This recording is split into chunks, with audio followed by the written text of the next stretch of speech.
Hi friends, నేను మీ NPR. Andhra Pradesh రాష్ట్రంలో ధర్నాలు, రాస్తారోకాలు, అరెస్టులు మొదలయ్యాయి. చంద్రబాబు నాయుడు గారికి, పవన్ కళ్యాణ్ గారికి ఇప్పుడు ఒక సవాల్ మొదలైంది. ఇప్పటి వరకు ఏం జరిగినా జగన్మోహన్ రెడ్డి గారి మీద తోస్తూనే ఉన్నారు. కానీ ఇప్పటి నుంచి మాత్రం కరెక్ట్గా మరి చంద్రబాబు నాయుడు గారు మరి ఏం సమాధానం చెప్తారో, పవన్ కళ్యాణ్ ఏం సమాధానం చెప్తారో అని చెప్పేసి విశాఖపట్నం వాసులు కావచ్చు, ఆంధ్రప్రదేశ్ వాసులు కావచ్చు ఎదురు చూస్తున్నారు. అయితే ఇప్పుడు దీని గురించి మనం ఎందుకు మాట్లాడుకుంటున్నామంటే, విశాఖ హక్కు ఆంధ్రుల హక్కు, ఈ మాట మనందరికీ తెలిసిందే.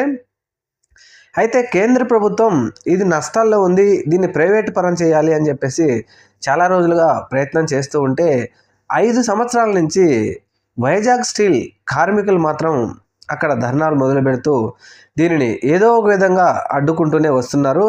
అయితే 2019 నుంచి 2024 వరకు జగన్మోహన్ రెడ్డి గారు కూడా ప్రైవేటీకరణ ఆపాలి అనే ఉద్దేశంతోనే ఆ ప్రాసెస్ని ముందుకు సాగనీయలేదు.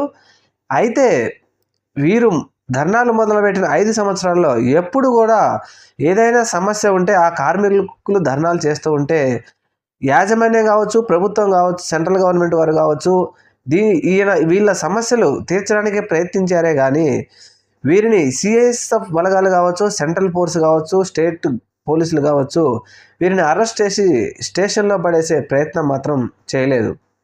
వారి సమస్యలను పరిష్కరించడానికి మాత్రమే వాళ్ళు ప్రయత్నం చేశారు.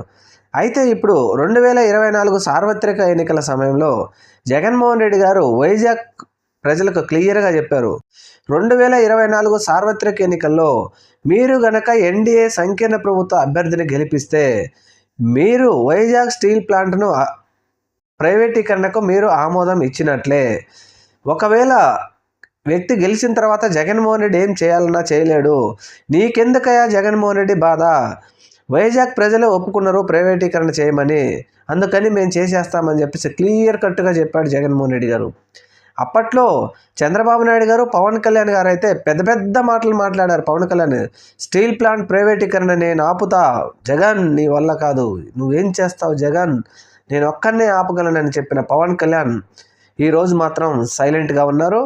వైజాగ్ స్టీల్ ప్లాంట్ కార్మికులు ధర్నాలు మొదలుపెట్టడంతో చంద్రబాబు నాయుడు గారు సెంట్రల్ ఫోర్స్ కావచ్చు, తర్వాత సెంట్రల్ గవర్నమెంట్ పోలీసులు, స్టేట్ గవర్నమెంట్ పోలీసులు కలిసి అందరినీ అక్కడ ప్రైవేటీకరణ ఆపడం కోసం ధర్నాలు చేస్తున్నటువంటి కార్మికులందరినీ అరెస్టులు చేసి ఎక్కడికక్కడ బంధించేసి, మీరు ధర్నాలు చేయడానికి పర్మిషన్ లేదు, మీరు పోలీసుల దగ్గర పర్మిషన్ తీసుకునే చేయాలి అని చెప్పడంతో కార్మికులు ఒక్కసారిగా ఆగ్రహానికి గురయ్యారు. మేము కార్మికులం, మా సమస్యలు చెప్పుకోవడానికి మేము ధర్నాలు చేసుకుంటుంటే స్టేట్ గవర్నమెంట్ కావచ్చు, సెంట్రల్ గవర్నమెంట్ వచ్చేసి పోలీసుల పర్మిషన్ తీసుకొని ధర్నాలు చేయండి అంటే మేమేమన్నా రాజకీయ పార్టీలకు ధర్నాలు చేస్తున్నామా, లేకపోతే రాజకీయ నాయకులు రాష్ట్రాల్లోకి రావద్దని మేము ధర్నాలు చేస్తున్నామా? లేదు కదా. పవన్ కళ్యాణ్ ఇచ్చిన మాట తప్పాడు, చంద్రబాబు నాయుడు ఇచ్చిన మాట తప్పాడు, ఎట్టి పరిస్థితుల్లోనూ వైజాగ్ స్టీల్ ప్లాంట్ను మేము ప్రైవేటీకరణను అడ్డుకుంటాం అని చెప్పేసి కార్మికులు ఈరోజు వైజాగ్లో గలమెత్తడం జరిగింది. వారందరినీ స్టేషన్లో ఎక్కడికక్కడ బంధించేసి స్టేషన్లో పడేశారు. చూడాలి మరి రాబోయే రోజుల్లో రాష్ట్ర ప్రభుత్వం మొత్తం కార్మికులు ఒక అందరూ ఏర్పడి ఈ ప్రైవేటీకరణను మేము అడ్డుకుంటాం. అప్పట్లో ఆంధ్రా బ్యాంక్ అని మన రాష్ట్రానికి ఉన్న ఆంధ్రా బ్యాంకును కూడా, పేరు మీద ఉన్న బ్యాంకును కూడా, అది మనం అందరం కలిసికట్టుగా లేకపోవడం వల్లే దాన్ని యూనియన్ బ్యాంక్ చేసేశారు ప్రభుత్వం, సెంట్రల్ గవర్నమెంట్, నరేంద్ర మోడీ, అమిత్ షా ద్వయం. ఇప్పుడు వైజాగ్ స్టీల్ ప్లాంట్ను కూడా ప్రైవేటీకరణ చేసేస్తే మా బ్రతుకులు ఏం కావాలి, మా బ్రతుకులలో నీళ్లు పోస్తారు అని చెప్పేసి వైజాగ్ స్టీల్ ప్లాంట్ దగ్గర ఉన్నటువంటి ఆ ప్రాంతం మొత్తం కథం తొక్కారు కార్మికులందరూ. చూడాలి మరి రాబోయే రోజుల్లో. పవన్ కళ్యాణ్ గారి మీద మాత్రం పూర్తిగా కోపంతో ఉన్నారు కార్మికులందరూ, వారు మాకు అన్యాయం చేశారని చెప్పేసి. మరి ఇది ఎక్కడ ఉన్నటువంటి కార్మికులు దీనిని ప్రైవేటీకరణను ఏ విధంగా అడ్డుకుంటారో, ఆ అడ్డుకోవడానికి మన ప్రజలు, రాష్ట్ర ప్రజలందరూ ఏ విధంగా మద్దతు ఇస్తారో చూడాలి. ఏది ఏమైనప్పటికీ వైజాగ్ స్టీల్ ప్లాంట్ మాత్రం ప్రైవేటీకరణ మాత్రం అదంత మంచి పద్ధతి కాదు.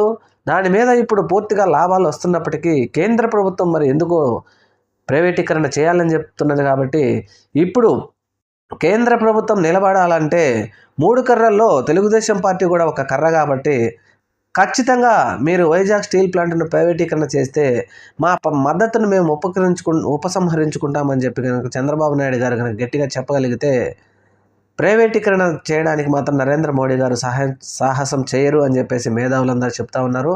చూడాలి మరి రాబోయే రోజుల్లో ఏం జరుగుతుందో. Thank you. మన ఛానల్ని మాత్రం చూసిన వాళ్ళందరూ లైక్ చేయండి, ఆ తర్వాత తప్పకుండా సబ్స్క్రైబ్ చేయండి.